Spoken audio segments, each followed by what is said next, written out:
Good afternoon, Dolphins Nation. Welcome back to TD Fins Talk. Guys, I wake up this morning, I'm just overly excited. Even more news coming out of Miami Dolphins camp. Some things I want to go over, and I keep on getting notifications. A lot of people are commenting on my last video. They just keep coming through. And thank you all for the support that you've all showed me. A lot of people leaving a lot of nice messages that they like the show. I appreciate that, guys. I'm doing this because I love to do it, and I'm doing it for Fins Nation. This is what we need, so Fins Nation, stand up. But let's get down to business today. In Miami Dolphins world, we're going to talk two things, okay? One you're going to love, one you're going to hate and love at the same time. The one you're going to hate and love, we're going to talk a little bit about Brady, what's going on in New England's training camp. I know if you're a real Dolphins fan, you can care less what's going on in New England's training camp, but I got some good news to share with you coming out of their camp that doesn't do anything but help the Miami Dolphins. It makes me feel good as a Dolphin fan. Anytime, you know, your enemy is having turmoil, it's just one of those things that should lift you up. I mean, maybe that's not right, but it's the Patriots, so it's going to always be right. All right, guys, and not only that, we're going to talk about a fight that happened in camp today. Matter of fact, let's go ahead and start with that fight because all right, let me go ahead and change my face. You know I'm always smiling, but I'm not happy. I am pissed. P-I-S-S-E-D. Let me go ahead and read the reports out of camp, guys.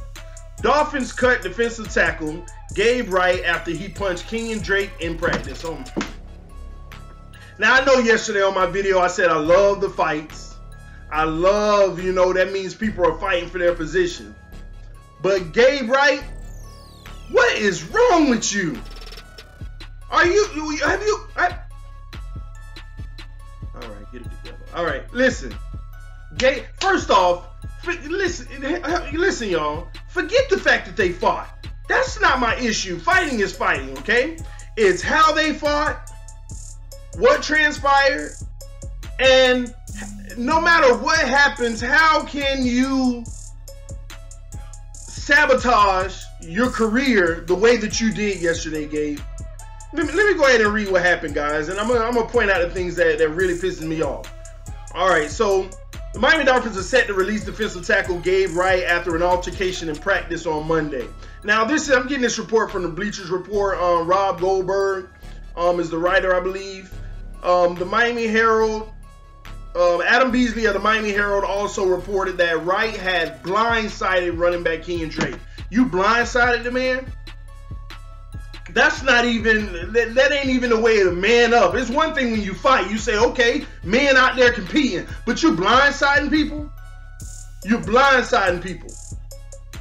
That shows how tough you are. You want to sneak shots in on people. Don't even give them opportunities to protect themselves, but that's cool.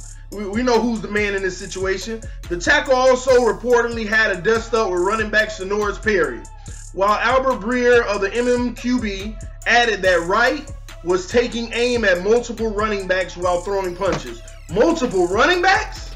What, you the running back terrorist now? Like you're getting pissed at practice? You like, oh, that's your running back. Oh, there goes another one. What's going on? And here's... Now that's one thing. You're sneaking these guys. You're just going off on these guys because they're probably ripping you apart in practice. They're probably talking trash, how sorry you are, how sorry the D-line, you can't stop them. And they're ripping you apart. And this is what you do. And here's the disappointing part to me. He's 26 years old. And he's hoping to remain with the Dolphins for a second season. He was on the Dolphins last year. Now, he came in the league in 2015, from what I understand. And he's been on 4 teams. The Dolphins has been his 4th team in 3 years. 4th team in 3 years, guys. And all he appeared in 1 game out of all of that time, totaling 1 tackle during the Week 17 loss versus the Buffalo Bills. When the season was over, they didn't want to play the starters too crazy. Let's go ahead and put some of these guys in and get them some playing time. And had 1 tackle versus the Buffalo Bills, guys. Now, here's where the dum-dum part of it comes for me. While Wright had initially signed a 2-year deal last September, His contract was not guaranteed this year. And he will lose $630,000 he could have made this season. You probably made less than $1 million in your career so far. And out of that million, we already know what the government does. So you brought home about $600,000, not to mention probably getting insurances and all this, that. You probably end up with $400,000, man. $400,000, and the history tells us you probably blew all of that already. Or most of it. Paying bills, student loans, whatever it may be. Forget the fight, forget the sneaking and all of that. How do you mess up a career making $630,000 a year in practice throwing blows, just becoming a running back terrorist? Like, I don't get it. The opportunity, what you worked for your whole life, you had to be playing football for quite some time. You had to be good at some level, and you had to put a lot of passion into it to be in the NFL.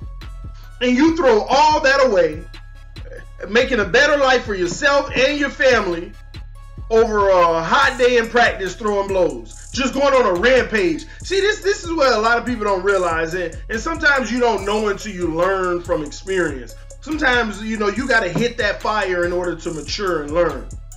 You probably threw away your whole career because nobody's going to probably pick you up after this. I mean, it ain't like you played a game. You only played one game in your whole 3-year career. You're done. You're out of the league at this point. You probably won't even make a practice squad at this point, man. It's just this, and you throw it all away from a hot day. You're probably getting your behind worn out. Play your role, man. You're trying to go above your role. Play your role. Humble yourself. I don't care if they were wrong. $630,000 a year, give that to me. Hey, what you need, King and Drake? You need to run me over? Nah, I ain't gonna let nobody run me over. I'm gonna do my best. But at the end of the day, play your role, man. You out here sneaking guys. And King and Drake on top of that, the co-starting running back, thinking there's not gonna be any repercussions. You think Gase care that much about you over Drake? Now, if Drake would have snuck punched you, he would have probably got suspended or something and been in some trouble, but at the end of the day, he wasn't getting cut. You were easily cut. They probably didn't think twice. Matter of fact, let's make a good example. This is an easy example to make. Like, how do guys mess up like that? I don't get it. You're making that kind of money and you're screwing up? Like, I mean, it brings me back to him, Chad Ochocinco, all these guys that be having all these issues. When you make that kind of money, like, I would just find somebody, some little muscle, and give them $50,000 and say, hey, it's your job to make sure I don't get in trouble. It's your job to make sure I don't do nothing stupid. Make sure you're always going to be around me. I don't know, guys. This is ridiculous to me. You throw away your career over a little scuffle, and then you just start blindsiding people. Man, the sneak punch? Like, you couldn't tell him, man, hey, I'm coming. What's up? And face up, man up. Oh, man, this is ridiculous. But you know what? Hey, we have too much depth. He was going to be on the practice squad anyway. We got too much depth on the defensive line. It ain't like we got a loss, guys. So, hey, Gabe Wright, you know, the good in me, though, even though I just got on you, the good in me, I wish you the very best, man. Hopefully you learn from this situation. Hopefully you can mature as a man, regardless if it was your fault or not. Hopefully you can build that humility within yourself to understand your role. And hopefully whatever you do, whether it's football or anything else, I hope you prosper in life. Good luck, man, but peace. You're no longer a Miami Dolphin. We out on that note. Now, on to some more exciting news. Hold on, I was mad then. On to some exciting news, guys. I don't care what the Bills are doing. I don't care what the Jets are doing. I don't care what the Patriots are doing. But when I get news that comes across my desk, that makes me smile about any of those teams, oh, you better know I'm going to share it. So, today in practice, guys, yesterday in practice, let me correct that. So, things, it may be some trouble in paradise in New England, and I love it. It's starting to show. That roster and everything is starting to show. Everybody already knows their defense is trash. They're suspect. But the offense isn't looking good at all. there's reports out that Brady isn't looking great. Now, don't get me wrong, and I'm not going to overreact on Brady never looking great. Because at the end of the day, no matter how much we talk about Brady, he comes and punches you right in the face during the season. So I'm not, but at the end of the day, I haven't heard this in a long time. Brady's missing passes, overthrow, underthrow. He's kind of messing up in practice. But forget Brady, okay? He's gonna fix that. That's Tom Brady, okay? But the receivers, man, they act like they can't catch a ball. You got Gronk missing passes. You got almost every receiver just dropping passes. They say it hasn't been very bright in New England camp. And yesterday was a breaking point for none other than Tom Brady. They say Tom Brady threw a ball, it was incomplete. He hollered and said, "Give me the ball back," and he punted it out of bounds in the stands with the fans. He was that pissed off and that frustrated because so many incomplete passes. So many incomplete passes. I love it. I love it. The dynasty, the regime is coming to an end. All good things must end. All good things must end. And it looks like the Patriots are coming right up to that ending mark. They're coming. They've been smooth running now. The road's getting a little bumpy. They're getting a little bumpy. And guess who has the road paver? The Miami Dolphins. We're ready to go smooth it out, bump them off in that old machine, and start riding down that road, guys. This is what I love hearing these kind of reports. Because when you got a quarterback like Tom Brady, you know he's not doing things just for a show. He's literally pissed because the ball continues to be incomplete in practice. Oh boy, with our bet, if we sign that cornerback like I reported yesterday, if we get it, and they're talking about the Eagles, by the way, guys. They're really deep at corner. They're talking about making the moves with the Eagles. We'll see if that's all speculation or if it ends up coming to fruition. But if we solidify that secondary, man, we can give the Patriots all the trouble they need. They're already slacking on defense with our improved offense. And yes, I said our improved offense. They're already slacking, guys. So this is always great news. I know they have a few weeks to straighten it out. In my opinion, 2 weeks, because after 2 weeks from now, starters aren't even going to be practicing really. They're not even going to be playing really. They're getting ready for regular season mode, all right? So this is amazing news coming out of Miami Dolphins camp as far as what's going on with the Patriots. I love it. I love it. I love it. I love it. I usually focus nothing but on what our team is doing, okay? But this is always beautiful, man. Hearing from Adam Gase this morning, just talking about some of the players and the team overall. Guys, we're just headed in the right direction. It's a different aura. It's a different aura around the Miami Dolphins organization. And I always forget. I hate when I don't have my wristband on. You know, my Dolphin wristband. And this one popped, guys. Popped on me. But hey, still repping. But guys, the aura around the franchise, guys, it's all promising, and that's what we need, guys. Promising aura. These guys saying and doing the right thing. From my understanding, Kenyon Drake is all right, but you know, getting sneak punched, that's just some soft stuff, man. I don't, man. Real men, you line it up, man up, win or lose. You take it like a man, or you dish it out as a man.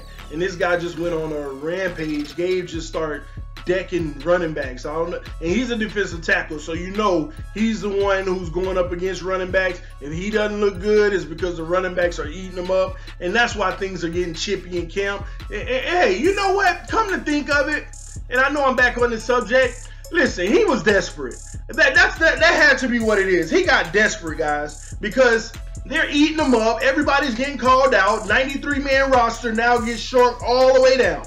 All the way down to the 53-man roster. There's no more stages, like I said yesterday, 93, 75, 60, and then 53. No. They get chopped all the way down, so he's going to, hey, when he get the notice, you're off. And this your third year, they might have other defensive tackles that are ready to take over the practice squad instead of him, because his 2018 contract was not guaranteed. So he could have been one that was on the chopping block. And things just got overly frustrating. He heard too much talking noise, and he felt like his future was in jeopardy. But still, man, you got to be a man. You cannot, and I'm not questioning your manhood. At the end of the day, you are a man, but just your characteristics of a man. You can't just start, you know, bleeding out your frustration and being a terrorist to running backs. That's not cool. That's just ridiculous, man. But I mean, that's not the worst. At least it's not football related as far as he broke King Drake's legs or something like that, and now he can't run. I'm glad it was just a manly little dust up. But that's just a sucker move to, you know, sucker punch people like that. But at the end of the day, guys, I want to say thank you for supporting the channel, guys. Man, we've been growing so fast. It's ridiculous. Yesterday, I said that we had 390 subscribers or something like that. And I basically said, hopefully by the end of the day, we can hit 400 or tomorrow. Guys, as of right now, let me see. We have 415 subscribers. We continue to grow at a rapid pace. Fin Nation is starting to wake up. The closer we get to the football season, more and more Fin fans are coming on board. And I appreciate the comments, guys. You're liking what I'm doing. You're telling me, you know, that I'm underrated. I don't know what it is to be underrated or overrated in the YouTube world. I just know I love talking Dolphins. I love talking football. And I love doing this. This is what I enjoy. So hopefully I can build this channel to something where I can do this legitimately, literally full time, just giving you all day action about what's going on, being able to go out to the Dolphins facilities and just do so much more. But hey, you got to start where you start and grow it to where you can. Never give up on your dreams, guys. Just make sure that you're going after whatever you want to do. Don't make excuses in life, because, you know, God knows I made many, but at some point everybody wakes up and say, hey, don't look back, let's go for it. So I encourage you all, go for your dreams, do what makes you happy. And I can tell you, feeding you all great information about the Dolphins and bringing these videos to light is what I love to do. So Fins Nation, thanks for the support. Make sure you subscribe to the channel, share the video, share with your friends, share. If you ever want to donate to the channel, go to my homepage on YouTube. On the banner, there's a PayPal link where you can donate. It's not really going to be more so to the channel unless you specify in the message that you wanted for the channel. But a lot of it is really going to a foundation that I'm trying to start. And of course, when you're starting a foundation, it's really a lot about funding. So if you ever want to support for youth males in the community, that's what I have a passion of, working with young males. I'm also a football coach, by the way, for our youth league in the city that I stay in. We won championships last year. You know, we just keep doing what we do. But you know, support if you want. You know, if not, I continue to ask you. You don't have to. It's not that serious to me. As far as my goal is just for you to log in and make sure you continue to enjoy TD Fins Talk. Thanks, guys. Peace. I'm out.